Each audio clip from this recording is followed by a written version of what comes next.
The winter did not arrive with a whisper on the high ridges of the Montana Territory. It came as a violent reclamation, a heavy white blanket that sought to bury the memories of a scorched summer and the sins of those who lived within its reaches. Garrett stood by the window of his small, sturdy cabin, his hand resting on the soft, feathered neck of Copper, his golden retriever, whose ears were pricked toward the howling dark. The wind was a physical weight, pressing against the logs with a low, mournful groan that sounded like a chorus of ghosts seeking entry. Garrett had lived in this isolation for 3 years, a self-imposed exile born of a regret he rarely named, even to himself, finding a strange solace in the way the frost claimed the land. He was a man of quiet competence, his hands calloused by the labor of the frontier, and his heart hardened by the silence he had cultivated in the high altitudes where the air was thin and the judgment of men felt far away. The frost on the glass panes grew in intricate, jagged patterns, obscuring the world outside until it was nothing more than a swirling gray void of ice and shadow. Inside, the hearth flickered, casting long, dancing shadows across the floorboards, but the warmth felt fragile against the immense, crushing cold of the wilderness that hammered at the door. He knew the stories of men who had been swallowed by such storms, their bodies found in the spring as nothing more than pale landmarks in the thaw, and he respected the mountain's power to erase a life. Copper, with his coat the color of a tarnished penny, paced the length of the room, his paws clicking softly on the pine boards with an anxious rhythm. The dog was restless, a low whine vibrating in his throat that spoke of something more than just the wind or the rattling of the shutters. Garrett watched the dog, his eyes narrowing as he tried to peer through the white veil, wondering what the animal sensed in the chaos of the blizzard. There was a dignity in this loneliness, a choice he made every day to remain apart from the gossip and the greed of the town and the valley below. But even he felt the sharp, ominous edge of the solitude tonight. The world was shrinking, closing in until there was nothing left but the heat of the fire, the breath of the dog, and the vast, unyielding cold that waited just beyond the timber. He checked the latch, his movements practiced and slow, ensuring the wood was stacked high and the water was within reach. He was prepared for the end of the world, or at least the end of the season, but he was not prepared for the way the mountain was about to shift beneath his feet, bringing a different kind of storm to his very threshold. He felt a strange pull of anticipation, a tightening in his chest that he could not explain, as if the very air inside the cabin was being electrified by the pressure of the storm outside. Copper stopped his pacing and stood frozen at the door, his golden tail low and still, waiting for a sound that had not yet broken through the roar of the gale. The disruption came not as a loud bang, but as a soft, rhythmic thud against the heavy oak of the front door, a sound so delicate it was nearly lost to the screaming gale. Copper let out a sharp, inquisitive bark, his golden fur rippling as he lunged toward the entrance, his tail wagging with a frantic, worried energy that mirrored the sudden pounding of Garrett's own heart. Garrett reached for his heavy wool coat, his brow furrowed in disbelief, for no soul should have been moving in a blizzard of this magnitude, and certainly not on this isolated ridge. When he pulled the door open, the wind surged inside with a predatory howl, bringing a flurry of ice that hissed against the fire and nearly extinguished the light. There, silhouetted against the blinding white, was a figure that seemed more like a specter than a human, a small shape nearly buried in the drifts. It was a woman, her frame small and trembling, wearing a light orange prairie dress that was entirely unsuited for the Montana winter, the fabric a jarring spark of color against the gray world. The dress was soaked through, clinging to her skin like a second layer of ice, and her face was a mask of pale exhaustion, her lips tinged with the blue of a deep frostbite. This was Mei Ling, a widow from the mining camp who had been spoken of in hushed, judgmental tones by the townspeople for her refusal to leave after her husband's passing. She looked at Garrett with eyes that were clouded by the onset of hypothermia, her hands clutching a small satchel as if it held the last of her life, and her dignity. Garrett did not hesitate, the instinct of survival overriding the shock of her presence and the questions that flooded his mind. He reached out, his large hand steadying her as she stumbled over the threshold, her legs giving way the moment she felt the sudden, stinging change in temperature. He slammed the door shut against the storm, the sudden silence of the interior ringing in his ears like a physical blow. "Get into my cabin, it's freezing outside," he said, his voice a low, grounded rumble that cut through her daze. He didn't ask how she had found him, or why she had braved the pass. He simply moved her toward the hearth, his movements efficient and devoid of the prying curiosity that usually met her in the valley. Copper was immediately at her side, his warm, golden body pressing against her damp skirts as if trying to lend her his own heat by sheer force of will. She was a survivor, that much was clear in the way she refused to let go of her satchel even as her body shook with violent tremors. Garrett knelt beside her, the golden retriever sniffing her damp hem with a concerned gentleness, and for the first time in years the cabin felt crowded, the air thick with the scent of wet wool, and the sudden, sharp reality of another human soul's desperation.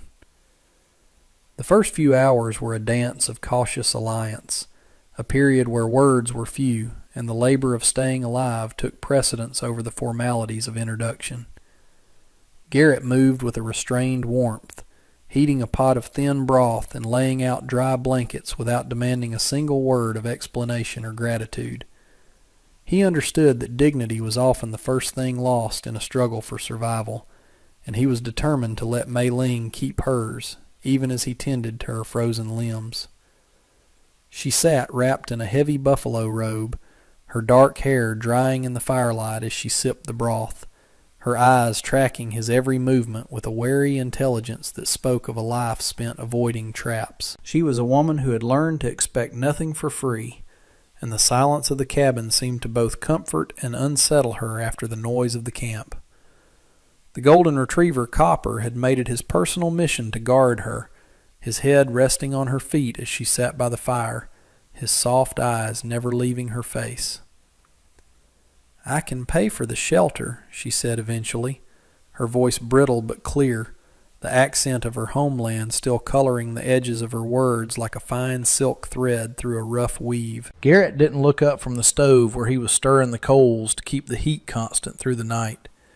"You'll pay by not catching a fever and dying on my floor," he replied, his tone short but not unkind, his eyes fixed on the embers.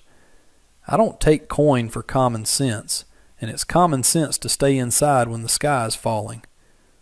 Mei Ling watched him, her posture straightening despite her fatigue, the light orange fabric of her dress beginning to steam as it dried near the flames on the chair where he had placed it. She was a woman who had worked the harsh laundry lines of the camp, her hands scarred by lie and labor, and she recognized the quiet competence in Garrett that mirrored her own history of endurance.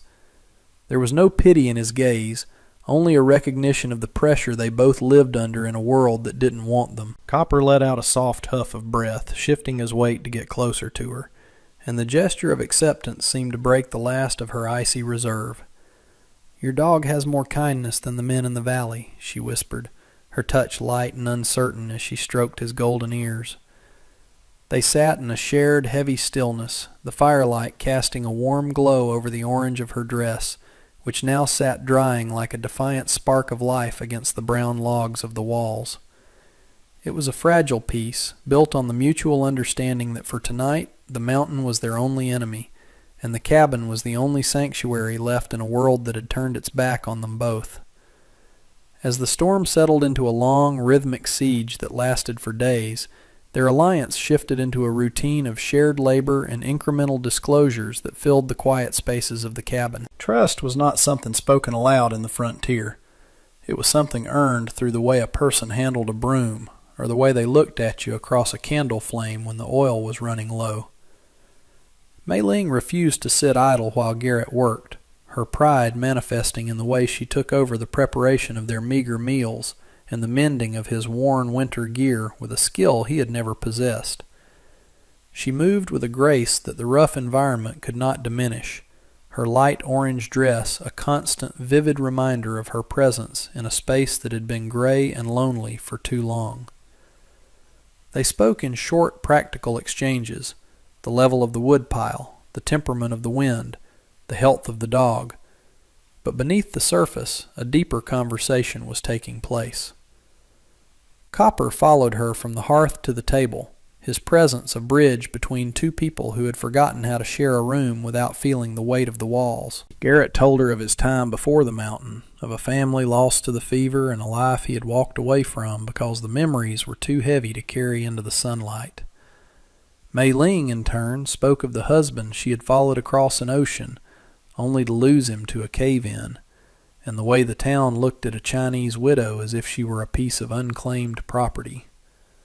She spoke of her refusal to be a victim, her voice hardening when she described the men who thought her grief made her weak. "There is a weight to being alone that people mistake for emptiness," she said one evening as she stitched a tear in his heavy coat, her fingers moving with a precision that Garrett found mesmerizing. He watched her from his seat by the fire, the golden retriever resting between them, his blond fur reflecting the dying embers of the night. "It's not empty," Garrett agreed, his voice reflective and soft, his gaze lingering on the way the firelight caught the dark gold of her eyes. "It's just quiet enough to hear the things you're trying to forget, and sometimes that's the loudest sound there is." They found a strange, grounding comfort in each other's history of endurance, a mutual respect that grew through the simple acts of survival.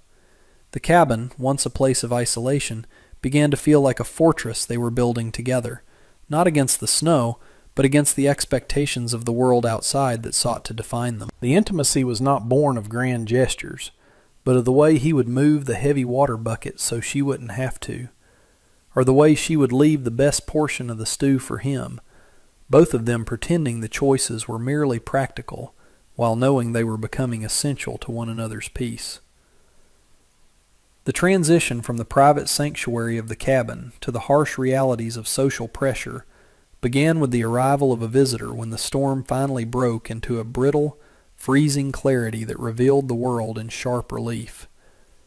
A man named Mr. Miller, a person of considerable social power in the valley, who held the deeds to many of the mining claims, rode up to the cabin on a horse that looked as exhausted as its rider.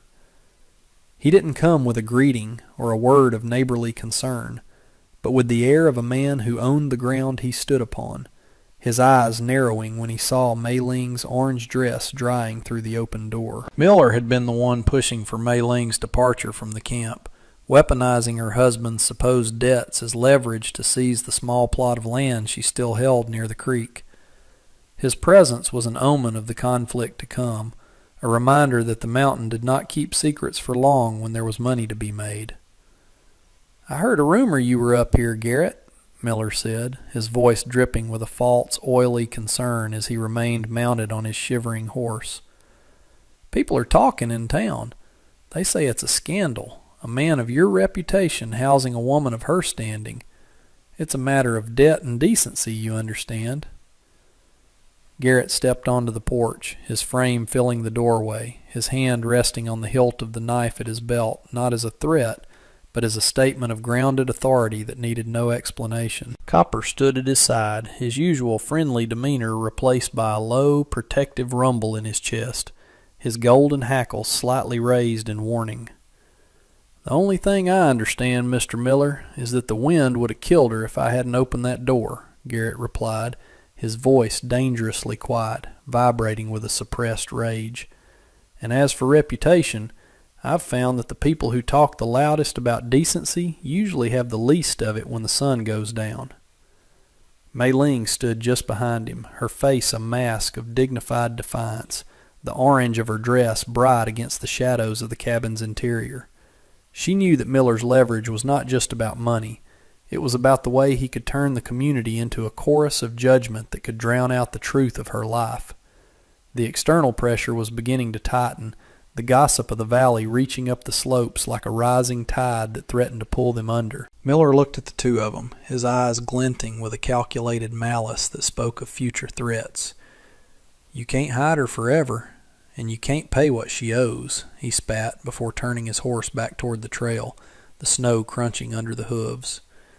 The silence that followed his departure was heavier than the snow had ever been, the realization settling between Garrett and Mei Ling that their private peace was now a public target, and the choices they made next would define whether they belonged to the mountain or to the mercy of men like Miller. The firelight that evening seemed thinner, a flickering orange ghost that struggled to push back the deepening shadows of the cabin corners as the weight of Miller's threat lingered in the air. After Mr. Miller's departure, a new kind of cold had settled between the logs, one that wasn't born of the wind, but of the sharp, jagged reality of their precarious situation. Garrett sat on his stool, his large hands resting on his knees, watching the way the light played across the hem of Mei Ling's orange dress as she paced the small space. She was standing by the small table, her back to him, but the tension in her shoulders was a language he understood better than any spoken word or formal complaint.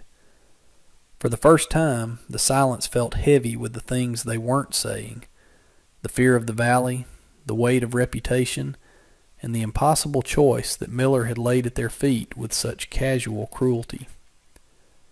Copper, sensing the shift in the air, moved between them, nudging Mei Ling's hand with his wet nose before turning to rest his head on Garrett's boot in a silent plea for peace. "I have no standing in their eyes, Garrett," she said finally, her voice so low it was nearly a whisper, though it held the strength of tempered steel forged in a very hot fire. "To them, I am a shadow that stayed behind when the light went out. If I stay here, they will use me to tear down the walls you've built for yourself over these long years.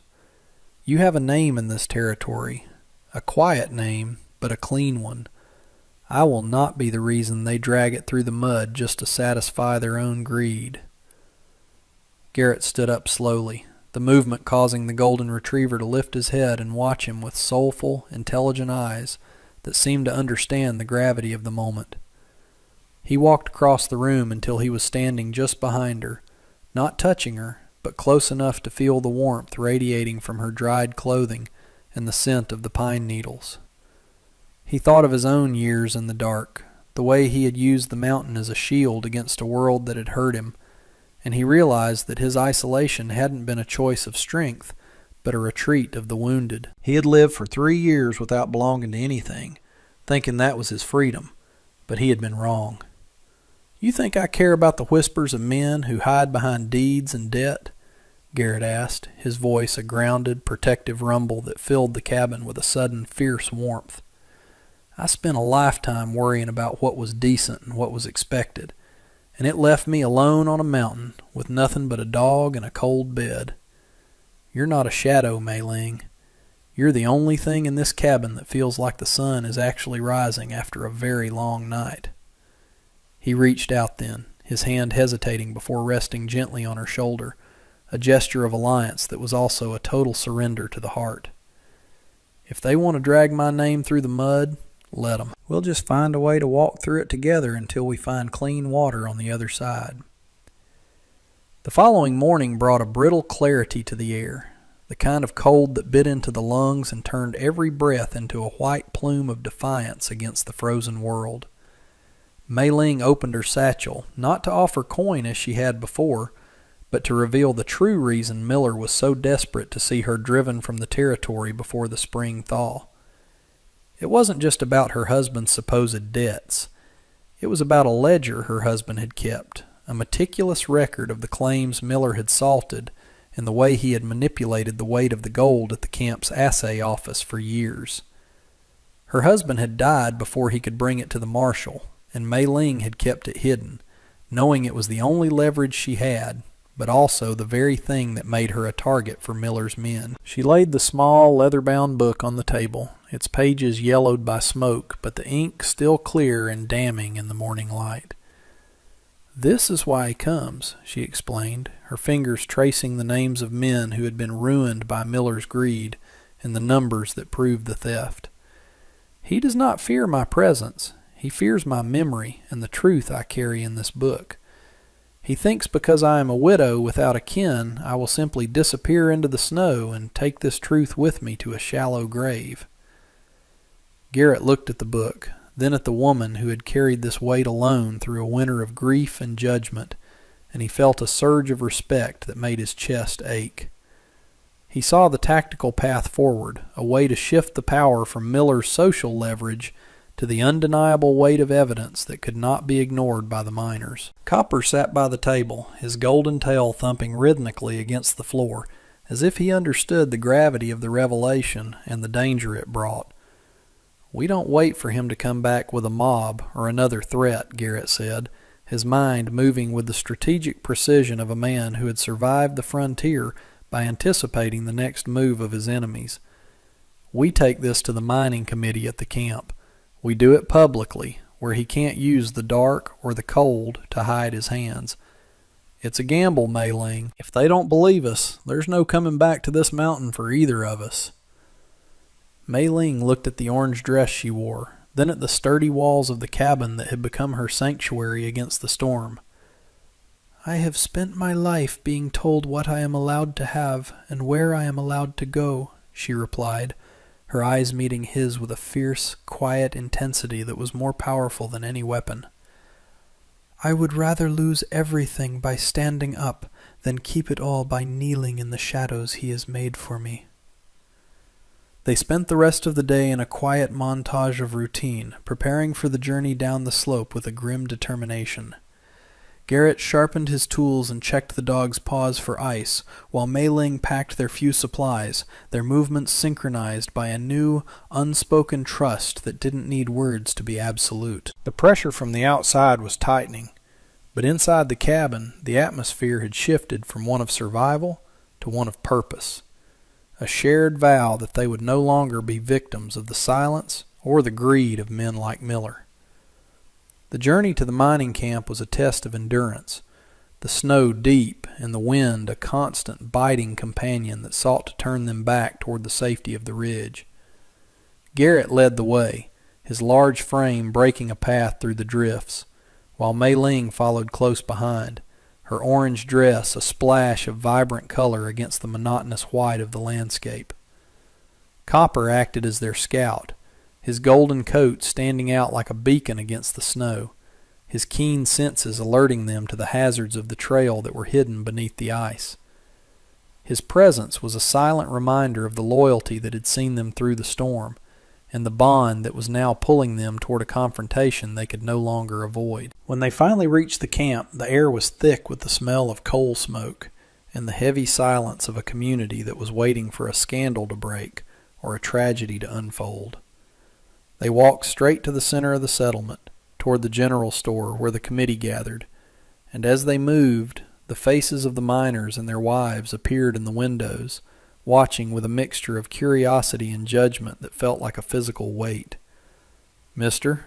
Miller was already there, standing on the porch with a group of men, his face contorting into a mask of feigned outrage when he saw the two of them approaching. "You have a lot of nerve bringing that woman here, Garrett," Miller shouted, his voice designed to carry to the gathering crowd and incite their worst instincts. "This is a place of business and law, not a harbor for those who run from their obligations or for men who forget their place." Garrett didn't stop until he was standing at the foot of the steps, his presence a grounded anchor that seemed to pull the eyes of the crowd away from Miller's posturing. Copper stood firmly at his side, his golden chest broad and his eyes fixed on the man on the porch with a steady, unwavering gaze. "I'm not here to talk about obligations, Miller," Garrett said, his voice carrying a rhythmic authority that silenced the murmurs of the community. "I'm here to talk about the truth, and I think these men would like to hear it as well." He stepped aside, allowing Mei Ling to move forward, the ledger held firmly in her hands like a sacred object. She didn't look like a victim. She looked like a judge in an orange dress. "This book belonged to my husband," she began, her voice clear and earnest, cutting through the cold like a bell in the morning. "It is a record of every ounce of gold that was stolen from this camp by the man who stands before you and calls for decency. It is a record of lies and theft, and I am here to make sure it is the last thing he ever owns in this valley." The community chorus, once gossipy and cautious, began to shift as the names and numbers were read aloud, the evidence too specific to be dismissed as a widow's grief. They saw their own losses reflected in the pages, their own struggles mirrored in the betrayal of a man they had allowed to lead them through the winter. The power that Miller had weaponized began to collapse under the weight of their collective realization, the social pressure turning from a threat against Mei Ling into a wall of resistance against the man who had exploited them all for his own gain. The resolution was not found in a grand explosion of violence, but in the quiet, decisive shift of a community that had found its courage through the example of two people who refused to be shamed. Miller was removed from his position of power, the evidence in the ledger too heavy for even his wealth to overcome, and the legal battle that followed saw his claims frozen and his influence shattered by the very people he had tried to intimidate. But for Garrett and Mei Ling, the true victory was found in the walk back up the mountain, away from the eyes of the world and toward the only place that had ever felt like a home to either of them. They stopped at the ridge where the cabin first came into view, the smoke from the chimney rising in a straight, peaceful line against the deep blue of the evening sky. The threat was gone, the leverage broken, and the future lay before them as open and clean as a fresh snowfall that had yet to be walked upon. Copper raced ahead, his golden fur flying as he bounded toward the door, barking a joyful welcome to the home he had helped protect with his quiet loyalty. Garrett turned to Mei Ling, his heart full of a warmth that the winter could no longer touch or diminish. "You don't have to pay for shelter anymore," he said, his voice soft, echoing the repeated motif of their first night together, but with a new, deeper meaning that made the words feel like a vow. "This place, it isn't just a cabin on a hill for a man to hide in. It's a choice, and it's a life, and I'm choosing you, if you'll have me as I am. I want you to stay, not because the storm is coming, but because I don't want to see the sun set without you standing there in that orange dress." Mei Ling looked at him, her eyes bright with the first real tears he had seen her shed. But they weren't tears of sorrow or exhaustion. She reached out and took his hand, her fingers interlacing with his, the calluses of her labor meeting the strength of his own in a perfect fit. "I chose you the moment you opened that door and didn't ask me to explain my worth to you," she replied, her voice a soft confession that released the last of the tension between them. "I am not a guest, Garrett. I am home, and I am staying." They stood there for a long moment, the golden retriever sitting patiently at their side, as the commitment became explicit and the isolation of their pasts was traded for the partnership of their future. The frontier was still a harsh, unforgiving place, but they had earned their belonging through consistent choices and the quiet, steady fire of a love that had been forged in the coldest of seasons. The world below them was still full of noise and judgment, but here on the ridge there was only the sound of the wind through the pines and the beating of two hearts that had finally found their way through the dark together. The aftermath of the winter was a season of growth and stability, the thaw bringing a sense of promise that was visible in the concrete images of their daily life on the ridge. As the snow retreated, the mountain revealed a landscape that was no longer a place of exile, but a garden they were tending together with a shared hope. Garrett and Mei Ling worked the land with a shared rhythm, the routine of labor no longer a burden, but a celebration of their partnership and the freedom they had won. The cabin was expanded, a new room built for the future they were planning with every log they notched, and the orange dress was eventually replaced by a sturdier wool of the same vibrant hue, a symbol of the life she had claimed for herself. Copper was a constant presence in their new life, his golden coat shimmering in the spring sun as he napped on the porch, or helped Garrett herd the small flock of sheep they had acquired from the valley. The townspeople still whispered when they came for supplies, but the whispers had changed. They spoke now of the couple on the ridge who had held their ground when the world tried to move them, their story becoming a small piece of the local lore about dignity and the power of truth. One evening, as the first flowers of spring began to poke through the softening earth, they sat on the porch and watched the light fade over the territory they now called theirs. The golden retriever was older now, slower in his movements, but still the watchful protector of the home they had built with their own hands. Garrett looked at the path they had walked, the memories of the shame and the cold, now nothing more than markers of how far they had come in such a short time. "We survived the winter," he said, a reflective closing thought that gestured toward the viewer's own understanding of endurance and hope. But the real work was choosing to stay after the storm was over and the sky turned blue again. Dignity isn't something someone gives you. It's something you keep for yourself, even when the wind tries to take it. Mei Ling leaned her head against his shoulder, her hand resting on the swell of her stomach where a new life was beginning to stir in the warmth of the spring. The promise of the future was no longer a mystery or a fear.